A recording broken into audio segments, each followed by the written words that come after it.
Good morning students. I hope you all are doing well.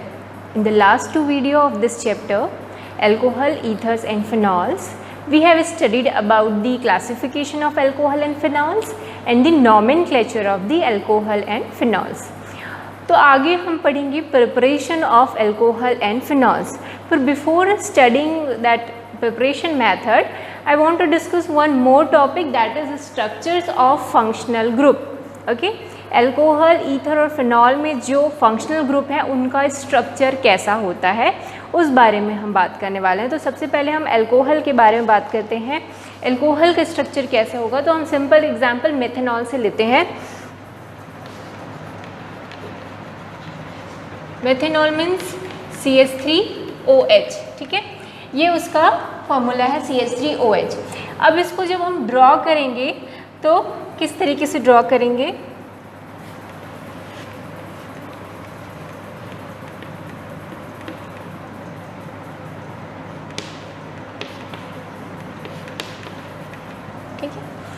जब हम methanol draw करेंगे इस तरीके से ड्रॉ करेंगे। ऐसे क्यों ड्रॉ कर रहे हैं मैं आपको बताती हूँ। यहाँ जो एंगल बनता है वो बनता है 108 डिग्री 9 मिनट का, ठीक है।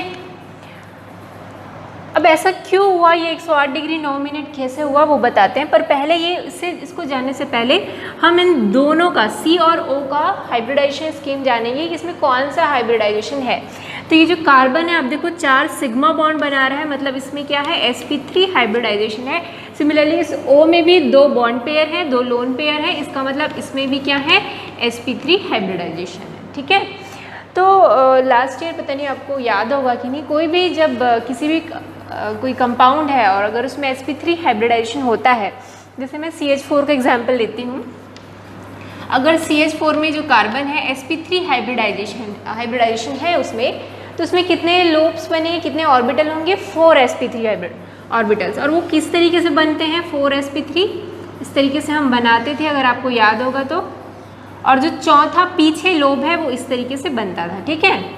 और हाइड्रोजन के 4 मॉलिक्यूल इस तरीके से, हाइड्रोजन के 4 जो एटम्स हैं वो इस तरीके से अपने इलेक्ट्रॉन्स क्या करते थे, शेयर करते थे, और यहाँ पर क्या बनता था, सिग्मा बॉन्ड बनता था, है ना, याद होगा आपको।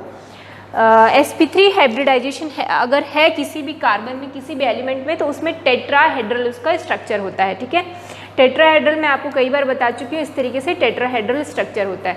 एक सामने की तरफ लोब होगा, एक पीछे की तरफ, एक ऊपर की तरफ, इस तरफ साइड में, ये दोनों एक ही प्लेन पे होंगे, ठीक है। इस तरीके से टेट्राहेड्रल स्ट्रक्चर बनता है। Okay, this is the tetrahedral structure. तो sp3 हाइब्रिडाइजेशन में जो स्ट्रक्चर बनता है वो टेट्राहेड्रल बनता है, और जो एंगल होता है, एंगल बिटवीन दीज 2 लोब्स, जो ऑर्बिटल्स हैं उनके बीच जो एंगल होता है वो होता है 109 डिग्री 28 मिनट का, ठीक है। ये हम पढ़ चुके हैं, अगर आप 11th की बुक देखेंगे खोल के तो उसमें देखते हैं कि sp3 hybridisation means tetrahedral structure of that compound, उस मॉलिक्यूल का जो स्ट्रक्चर होगा इट विल बी टेट्राहेड्रल, और जो एंगल होगा बिटवीन दिस 2 जो ऑर्बिटल्स हैं उनके बीच का जो एंगल होगा वो होता है 109 डिग्री 28 मिनट का, ठीक है। इतना होता है sp3 हाइब्रिडाइजेशन है। तो अब यहाँ पर भी sp3 हाइब्रिडाइजेशन है कार्बन और ऑक्सीजन के बीच, तो यहाँ पर भी जो एंगल है वो कितना होना चाहिए, 109 डिग्री मतलब 109 डिग्री 28 मिनट का होना चाहिए। पर यहाँ पर एंगल जो है वो 108 डिग्री 0.9 मिनट का है, तो यहाँ पर एंगल कम हो गया है। एंगल होना इतना चाहिए, क्यों इतना होना चाहिए, क्योंकि अगर कोई भी मॉलिक्यूल sp3 हाइब्रिडाइज्ड है तो उसमें जो एंगल होता है वो कितना होता है, 109 डिग्री 28 मिनट का होता है। पर यहाँ पर जो एंगल है वो इससे कम है। ऐसा क्यों हो रहा है, क्योंकि आप देखोगे ऑक्सीजन में क्या है, 2 लोन पेयर हैं, और ये 2 लोन पेयर आपस में क्या करेंगे, एक दूसरे को रिपेल करेंगे। जब ये रिपेल करेंगे तो ये बॉन्ड नीचे की तरफ क्या होगा, इस तरीके से एक दूसरे के पास आएगा। इस वजह से ये जो एंगल है वो कितना होता है, 108 डिग्री 9 मिनट का होता है, जबकि उसको कितना होना चाहिए, 109 डिग्री 28 मिनट का होना चाहिए। तो क्लियर हुआ कि यहाँ एंगल कम क्यों है, इतना समझ में आया ना। अगर sp3 हाइब्रिडाइजेशन है तो टेट्राहेड्रल स्ट्रक्चर होता है, और एंगल बिटवीन दीज 2 ऑर्बिटल कितना होना चाहिए, जो बॉन्ड है उसके बीच एंगल कितना होना चाहिए, जो यहाँ पर एक CH बॉन्ड है, यहाँ पर एक CH बॉन्ड है, इनके बीच का एंगल होना चाहिए 109 डिग्री 28 मिनट का, ठीक है। बट यहाँ पर जो एंगल है वो कितना होता है 108 डिग्री 9 मिनट। यहाँ एंगल कम क्यों हो गया, because the oxygen contains 2 lone pair. तो इस लोन पेयर के रिपल्शन की वजह से ये बॉन्ड इस तरीके से क्या बोलते हैं, यहाँ से बॉन्ड पास आ जाते हैं एक दूसरे से, जिसकी वजह से जो एंगल है वो कितना होता है 108 डिग्री 9 मिनट। तो ये क्वेश्चन आता है कि जो COH बॉन्ड है वो टेट्राहेड्रल स्ट्रक्चर की वजह से 109 डिग्री 28 मिनट का होना चाहिए, पर जो एंगल है इतना ना हो के 108 डिग्री 9 मिनट का है। ऐसा क्यों है, इसका रीज़न क्या है? तो इसका रीज़न यही है क्योंकि ऑक्सीजन में 2 लोन पेयर्स हैं, जिसकी वजह से रिपल्शन होता है। उस रिपल्शन की वजह से ही एंगल जो है COH जो एंगल है वो क्या होता है 109 डिग्री 28 मिनट का नहीं होता है, उससे कम का होता है, ठीक है। तो आता है एग्जाम में कि this COH angle is why this COH angle is not 109 degree 28 minute. क्यों ऐसा है? Because of this oxygen contain 2 lone pairs which repel this, there is a repulsion, because of this angle is less than 109 degree 28 minute, ठीक है। इतना clear हुआ। दूसरा है ये जो CO बॉन्ड है, यहाँ पर जो CO बॉन्ड है उसकी जो बॉन्ड लेंथ होती है वो होती है 142 मीटर की बॉन्ड लेंथ, ये होती है 142 पिकोमीटर, मीटर बोल दिया था सॉरी, पिकोमीटर बहुत ही छोटा है। सो 142 पिकोमीटर होता है ये जो CO बॉन्ड है, इट इज़ 142 मीटर, ठीक है। अब हम देखते हैं फिनॉल का स्ट्रक्चर क्या होता है। फिनॉल में हम सिंपल लेते हैं एक, दिस इज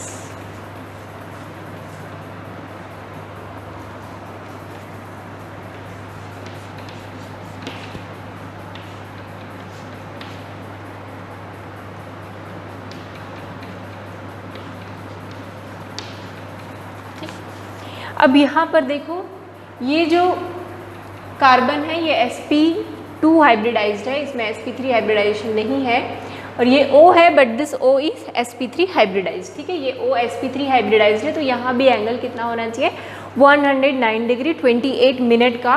बट यहाँ पर बहुत ही कम डिफरेंस है इसमें, 109 डिग्री 28 मिनट का नहीं है, 109 डिग्री है, सिर्फ 28 मिनट का ही फ़र्क है। ऐसा क्यों हो रहा है? क्योंकि देखो यहाँ पर भी है 2 लोन पेयर जिनमें रिपल्शन होगा, पर यहाँ पर एक बल्की ग्रुप एडेड है ना, दिस ये जो है benzene, it is a bulky group, तो यहाँ पर उतना रिपल्शन नहीं होता, ये उतना श्रिंक नहीं होता है, इसकी वजह से यहाँ पर जो है एंगल में बहुत ज़्यादा फ़र्क नहीं है। देखो यहाँ पर ऑलमोस्ट 1 डिग्री का फ़र्क है, पर यहाँ पर ऐसा नहीं, यहाँ पर सिर्फ 28 मिनट का ही फ़र्क है। क्यों? बिकॉज ये जो बेंजीन ग्रुप है, बेंजीन जो ग्रुप जुड़ा हुआ है ये बल्कि है, जिसकी वजह से ये रिपेल तो करते हैं पर ये बहुत ज़्यादा एक दूसरे के करीब नहीं आ पाते, ठीक। इसलिए यहाँ पर जो है 109 डिग्री 28 मिनट का ही होता है। पर इसमें दूसरा एक जो इम्पॉर्टेंट है, देखो यहाँ पर क्या है C है, तो ये जो CO बॉन्ड की जो बॉन्ड लेंथ है वो यहाँ पर कम हो जाती है, ये होती है 136 पिकोमीटर, जबकि यहाँ पर जो CO बॉन्ड है, यहाँ पर जो CO बॉन्ड है उसकी बॉन्ड लेंथ कितनी है 142 पिकोमीटर। तो ये बॉन्ड लेंथ कम क्यों हो गई है? ये बॉन्ड लेंथ इसलिए कम हो गई है क्योंकि आपको पता है इस फिनॉल में रेजोनेंस होता है ना, फिनॉल में रेजोनेंस आपको बताया था, हेलो एल्केन में जब रेजोनेंस बताया था तो आपको बताया था कि डबल बॉन्ड कैरेक्टरिस्टिक्स आ जाता है ना। यहाँ पर से OH है तो इस O के पास भी लोन पेयर है, तो वो इस तरीके से इस लोन पेयर को यहाँ पर रिंग की तरफ फेंकेगा, तो ये यहाँ पर डबल बॉन्ड आ जाएगा और ये माइनस साइन आ जाएगा, ठीक है। ये वाला तो क्लियर है, ये डायग्राम मैंने आपको पहले भी बता रखा है कि रेजोनेंस कैसे होता है। ये जो लोन पेयर है, ये जो लोन पेयर उसको इस तरीके से ये ऑक्सीजन जो है रिंग की तरफ फेंकेगा, तो यहाँ डबल बॉन्ड आ जाएगा और ये डबल बॉन्ड यहाँ चला जाएगा, डबल बॉन्ड के इलेक्ट्रॉन यहाँ चले जाएंगे, तो इस पर माइनस साइन आ जाएगा। तो आप देखो यहाँ डबल बॉन्ड आ गया है, डबल बॉन्ड कैरेक्टरिस्टिक्स आ गई है, और इसी डबल बॉन्ड कैरेक्टरिस्टिक्स की वजह से ही यहाँ पर बॉन्ड लेंथ क्या हो जाती है, कम हो जाती है, इट इज़ 136 पिकोमीटर। तो एग्जाम में ये भी आता है कि फिनॉल में जो CO बॉन्ड है उसकी बॉन्ड लेंथ 136 पिकोमीटर है, जबकि यहाँ पर जो बॉन्ड लेंथ है 142 पिकोमीटर है। ऐसा क्यों है?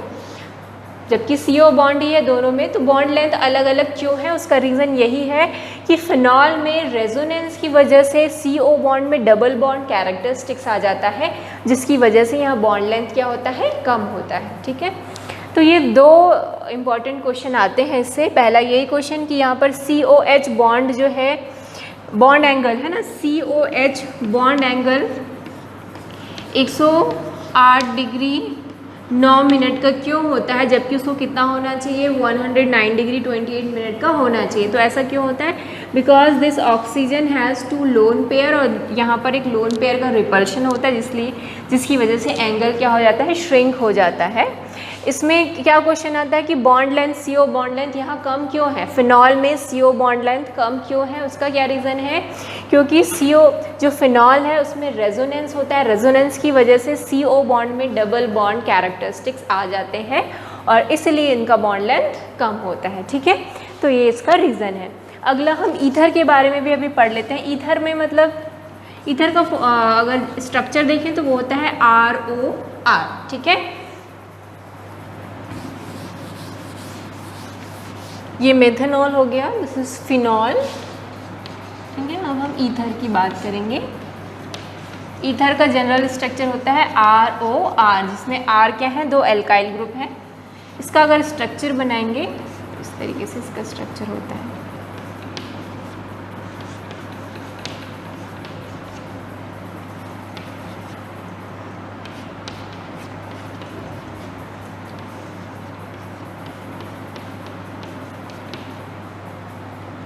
अब यहाँ पर देखो बॉन्ड एंगल क्या है?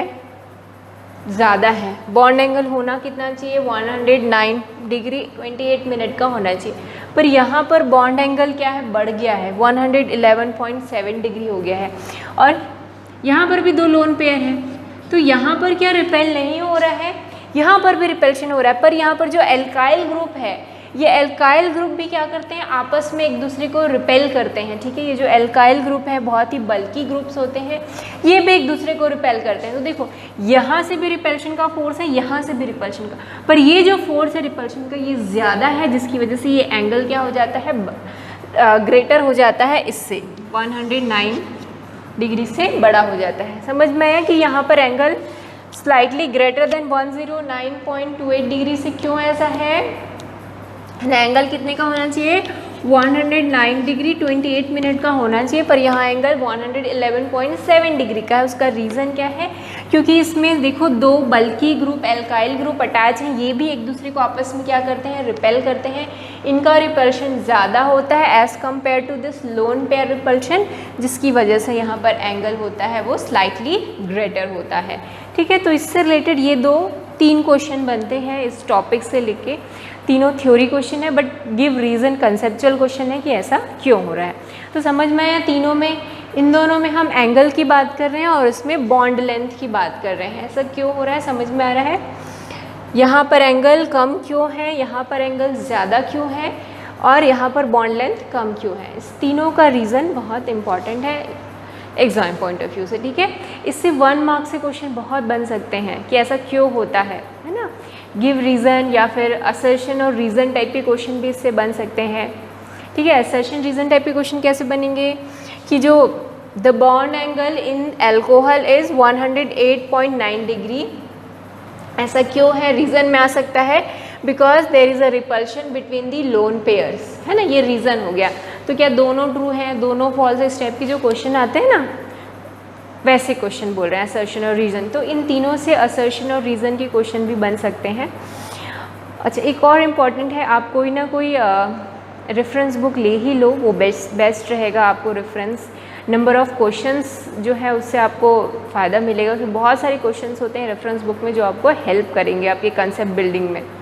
ओके, तो I am using modern ABC, you can use modern ABC और you can also use Dinesh chemistry, both are very good है। प्रदीप का मत लेना, प्रदीप का बहुत ज़्यादा लेंदी है और उसमें नंबर ऑफ़ क्वेश्चंस भी थोड़े ज़्यादा रहते हैं, थोड़ी सी हार्ड हो जाती है।